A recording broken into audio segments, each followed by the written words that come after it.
kandi hati bariyo nabatunga obujanjabi omwirwariro. Akagwaka kabiro mu kyaro ekyamayirwe omu kagwa Bugambe omu district ya Kikubi. Enjure hikire nketaragwa ombwire bwa shaha 8 zihangwe ryo rwa katano eshangira ofire nyina n'abandi babiri bari mu kurinda omusiri gw'omuceeri nikwe kujegama hansi y'omuyembe kwetandikire kutonyerera.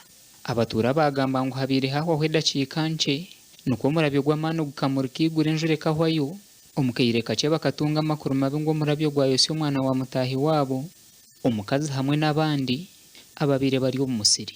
Mukazi na Teresi nangamba yangu akuru bangu bamusiri twebwe nkuba karongi afuereiro nimusimulira haho naho nyagenda amusiri kaisange bulamagwire kuri yakutekinga omwana afuire ati nyenya imikaza munyayike nyeka amusiri weka amusiri kasanga okubaza bamutera pikipiki ngambere awakabiri kahikata amusiri kusembera yiko amusiri kasanga ni omwana nibamugenda wena kabira.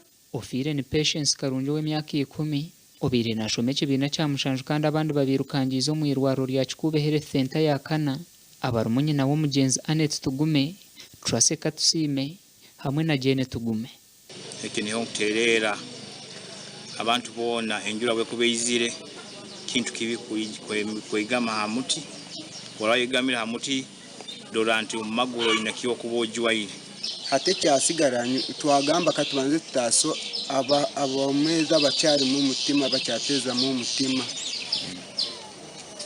niho mbanze gejeni Amina Aneti namutwaranka bamutwara nanka na pikipiki bukumutwara mu igwariro.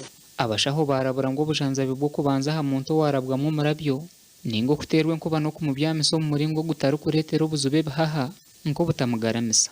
Gashakwa n'wagaba Ambrose Katoto.